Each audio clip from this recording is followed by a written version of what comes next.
and welcome to World Connect, the show that brings to you the latest stories the world over. Africa, Asia, Europe and Americas, only on country's national channel, your channel, DD News. Up next, we will give you the latest on Peshawar University attack that's triggered massive reactions the world over and spillover of public outrage on the streets of Islamabad. We will also talk how Kremlin continues to vehemently rubbish British inquiry report on the killing of ex-Russian spy. I'm Sakal Bhatt and here's the focus up first. Another black day for Peshawar in Pakistan, coming a little more than an year after the deadly Peshawar school massacre. Armed militants stormed Bacha Khan University, killing at least 20. Massive outrage spills over streets of Islamabad. Who killed ex-Russian spy Alexander Litvinenko in 2006? A British inquiry says President Vladimir Putin probably approved Litvinenko's poisoning. Kremlin vehemently rubbishes the charges. Post-declaring country's economy to be in a state of emergency, French President François Hollande proposed €2 billion plan to boost employment. Many see it as an attempt to eye second-term candidacy for presidential polls. Zika virus panic spreads across Latin America. US issues travel warning for pregnant women. Brazil and Colombia the worst hit as of now. And 15-year-old Colombian girl Magali, trapped in a 90-year-old body, celebrates her birthday like a princess, even as progeria fails to deter her zeal and passion to live like any other teen.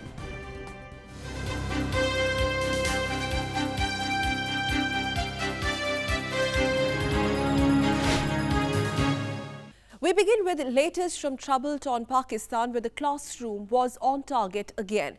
Memories of deadly army school attack in Peshawar in December 2014 were afresh as armed militants stormed Bacha Khan University in volatile northwestern region again this Wednesday. At least 20 were killed as militants opened fire on students and teachers as they began their day in the university.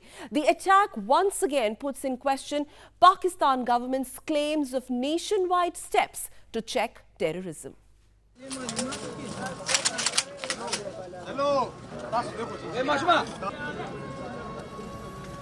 It was once again a black day for Peshawar in Pakistan, coming a little more than a year after that deadly massacre that killed 135 students at a school in the same area. At least 4 armed militants stormed Bacha Khan University in volatile northwestern Pakistan, killing at least 20, including students and teachers. The gunmen used the cover of thick, wintry fog, scaled the walls of the university in the city of Charsada on Wednesday morning and opened indiscriminate fire on students and teachers in classrooms and hostels. A senior Pakistani Taliban commander claimed responsibility for the gruesome assault in Khyber Pakhtunkhwa province, but an official spokesman later denied involvement, calling the attack un-Islamic.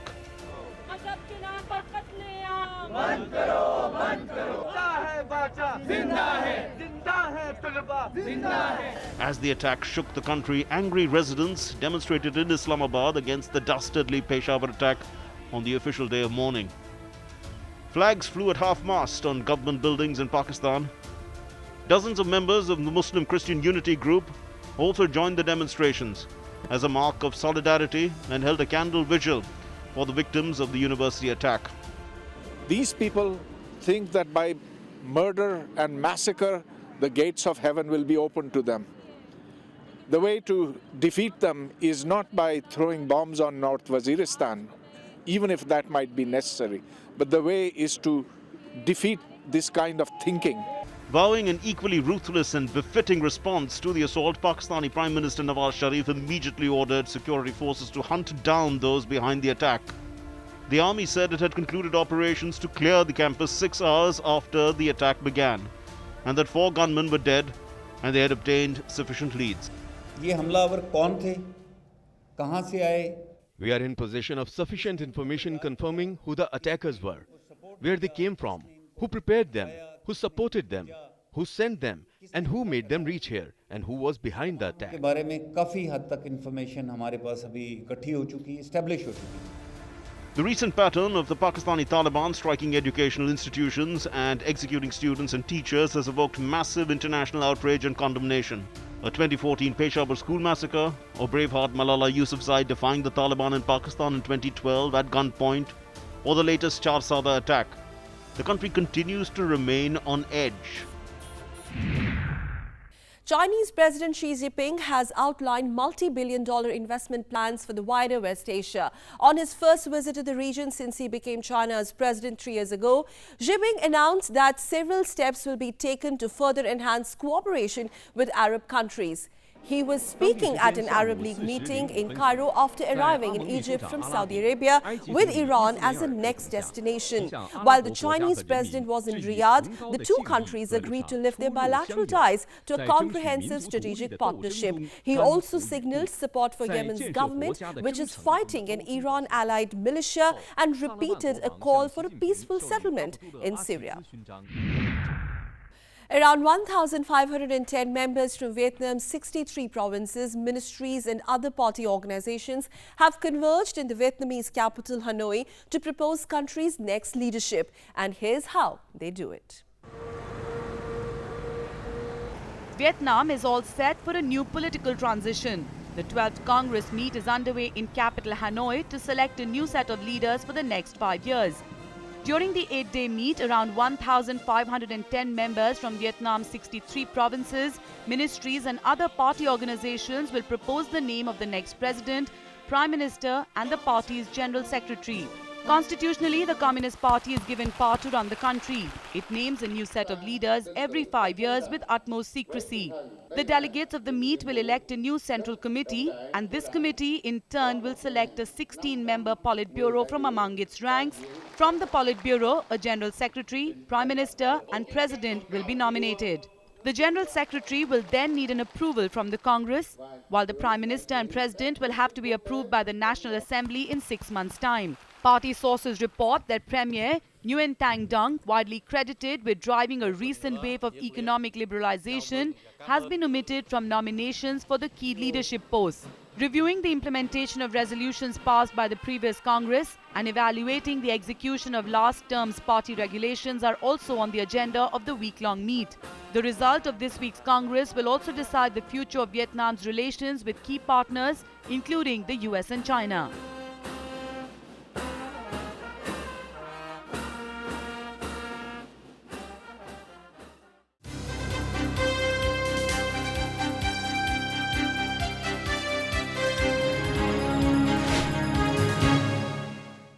It seems there is no end to the Eurozone crisis. Already grappling with the Greek crisis due to unsustainable debt, trouble seems brewing from its second largest member economy, France.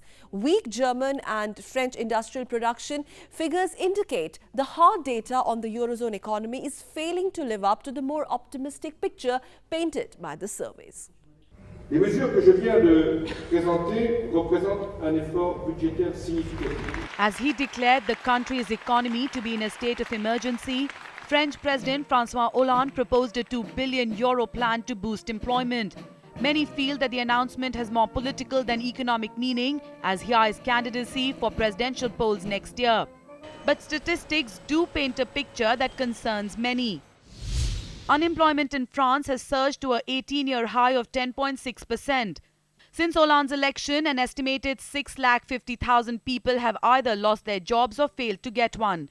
With weakening investor sentiment, the country is felt to be heading to a new economic crisis. French economy, which recently began to emerge from 3 years of stagnation, has failed to create enough jobs. Despite being the second largest Eurozone economy after Germany, it has struggled to bounce back from the slowdown in Europe after the global financial crisis of 2008. This is expected to further add to worries of Eurozone after Germany posted a drop in industrial output as 2016 began. Depressing figures from Germany and France, Europe's two biggest economies, are bound to affect the outlook for recovery in the Eurozone as a whole. Experts have warned that if the economies of both nations crumble, it would trigger a domino effect which would bring the entire Eurozone crashing down and severely damage the global economy. And the findings of a British inquiry has triggered a Britain-Russia face-off. The probe into the murder of the Russian ex-spy Alexander Litvinenko has concluded that probably Russian President Vladimir Putin approved the killings. Moscow was quick to rubbish the charge, terming it as a politicized one. The murder of ex-Russian spy Alexander Litvinenko in 2006 in the UK was probably approved by President Vladimir Putin, a British inquiry has revealed. Litvinenko, an outspoken critic of Russian President Vladimir Putin who fled to UK in 2000, died after drinking green tea laced with a rare radioactive isotope polonium-210 at London's Millennium Hotel. The 43-year-old had been an officer with the Federal Security Service, the successor to the KGB. It was believed that Litvinenko later went on to work for the British Secret Service. Reacting strongly to the report, Russia's foreign ministry accused Britain of wanting to tarnish Moscow and the president. There was one goal. It was obvious from very beginning to blacken Russia, to blacken its official representatives and leadership. British Prime Minister David Cameron has meanwhile said he was considering further sanctions on Russia and would not rule out anything. Well, look, what happened was absolutely appalling. And this report confirms what we've always believed and what the last Labour government believed at the time of this dreadful murder. As of now, Britain has frozen the assets of two Russian accused, Andrei Lugovov and Dmitry Kovtun, suspected of poisoning Litvinenko's tea. Meanwhile, the widow of Litvinenko called on Britain to expel all Russian agents. From his deathbed, Litvinenko had told detectives he believed Putin had directly ordered his killing. Litvinenko breathed his last on the 23rd of November 2006. Kremlin has always denied any involvement in the death and has refused to extradite the suspects. Litvinenko's death, described as an act of nuclear terrorism on the streets of London, marked a post-Cold War low point in Anglo-Russian ties, marred further by Russia's annexation of Crimea and support for Syrian President Bashar al-Assad.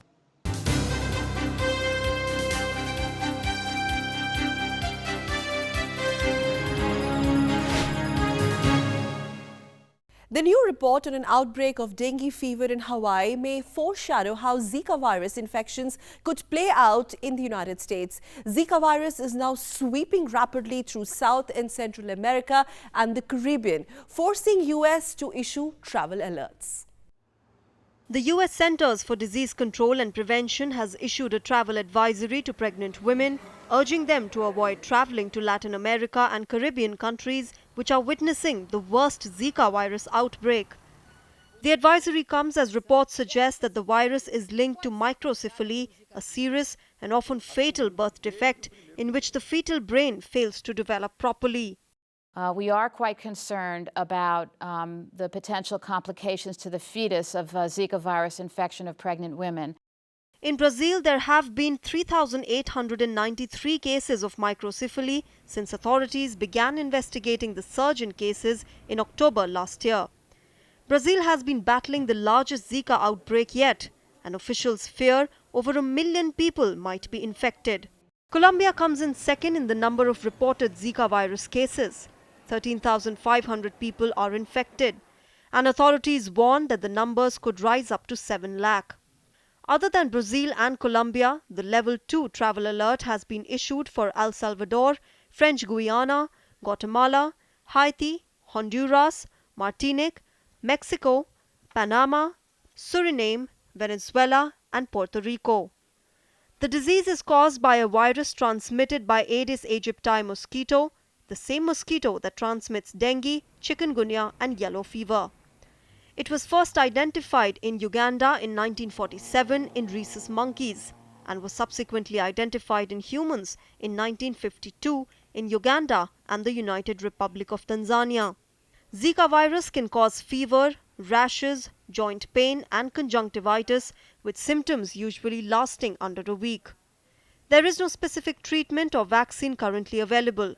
Outbreaks of Zika virus have been recorded in Africa, the Americas, Asia, and the Pacific. 4 people were killed and several injured in shootings in the western Canadian province of Saskatchewan. A male suspect has been taken into custody. According to reports, the gunman first shot 2 of his siblings at home and then made his way to the school. Mass shootings are rare in Canada, which has stricter gun laws than the United States. And as we go across to Africa, here are some images of a bright orange zinnia that has blossomed aboard the International Space Station. Zinnias grow easily on Earth and blossom in abundance in summer. But on the space station, where they were taken to carry out experiments, they've had trouble adapting to microgravity.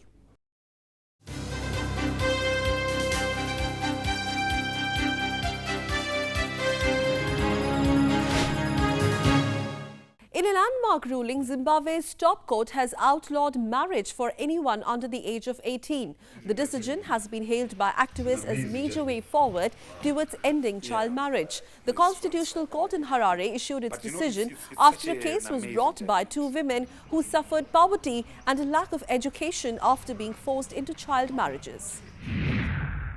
Tunisia declared a nationwide curfew on Friday after days of protest and rioting over jobs and economic conditions in the country. This is worst unrest since the uprising 5 years ago that toppled autocrat Zine El Abidine Ben Ali. The protest started on January 19th in the impoverished central town of Kasserine after a young man who was apparently being refused a public sector job killed himself. Meanwhile, the Tunisian opposition urged the government to address protesters' needs.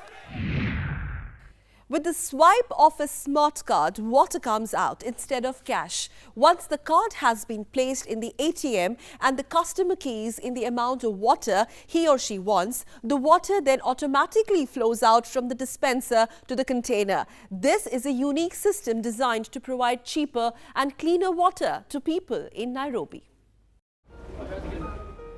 Withdrawing money from an ATM is what we all do. But how about getting water from an ATM-style dispenser? This has now become a reality for the residents of Mathare slum area in Kenya's capital, Nairobi. The system, first of its kind in Kenya, allows residents to get water at a cheaper rate. Not only this, earlier they were forced to get clean water from kilometers away to meet their daily requirements. Whenever there was a shortage of water, I had to walk to a place called Muradi to get some. But here, whenever there is any water shortage, they bring it. The machines have now edged out vendors who have for long exploited the residents by hiking water prices. The price at the time of shortage used to be as high as 20 shillings a container, while now people have to pay only half a shilling for the same amount. The 24-hour functional dispensers have been set up through a partnership between the Nairobi Water and Sewerage Company and a Danish water engineering company. For the government, the machines allow them to make a profit as water was previously stolen from them, with people cracking pipes to siphon off water to sell. So far, the slum has 3 ATM machines at different points and the price is constant. But the residents in other parts of the city continue to face the crisis and are waiting for such measures to address the issue. And here's a quick look at other major happenings around the world.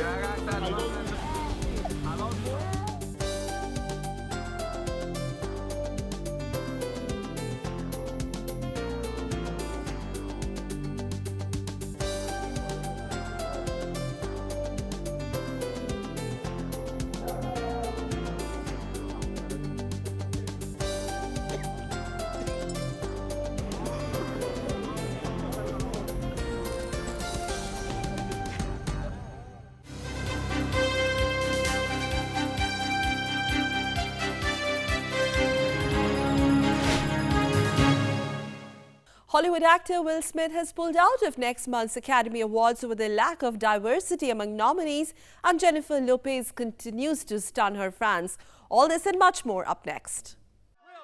The Oscar diversity controversy refuses to die down, with more celebrities joining in.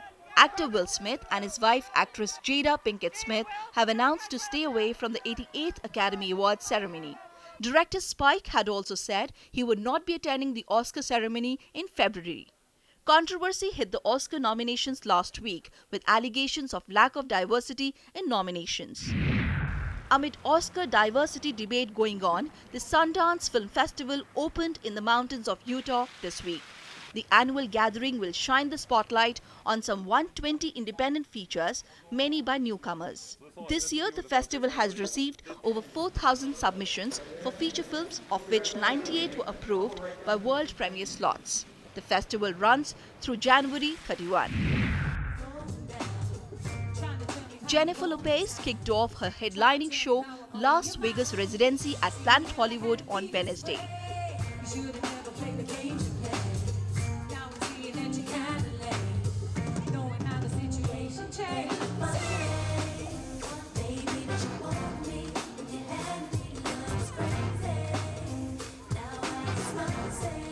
The sold-out, star-studded show featured Lopez's hit songs including On the Floor, Jenny from the Block, Get Right and Love Don't Cost a Thing.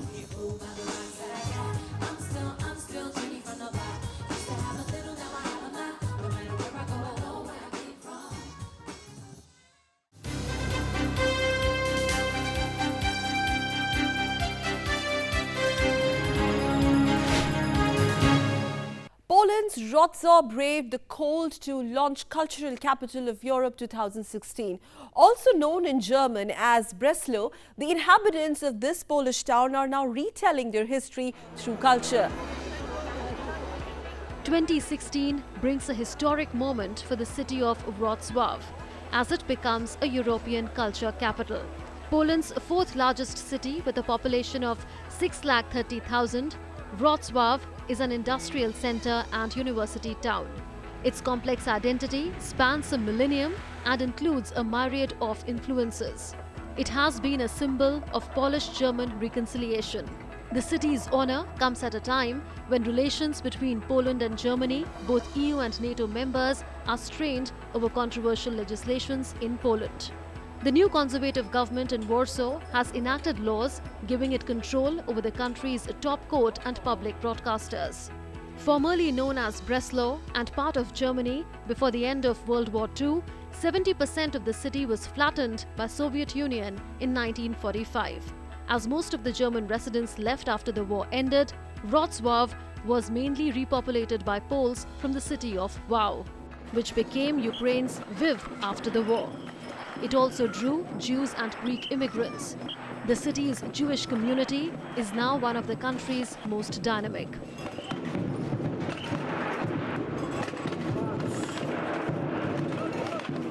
The city itself is telling the story through the buildings, through the streets. This city is an example of what a European city is. Its heritage is European. The city will share the limelight with fellow capital of culture, San Sebastian, on Spain's northern Basque coast. The culture capital's festivities saw dancers and musicians taking to the streets to offer a polyphonic account of the city's history.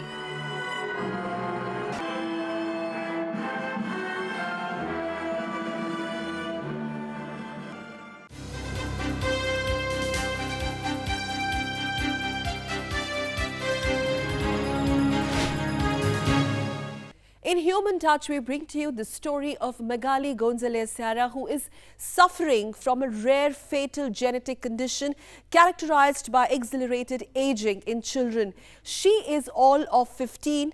She's trapped in a 90-year-old body. But dear Magali continues to live with the spirit and zeal of that of a 15-year-old.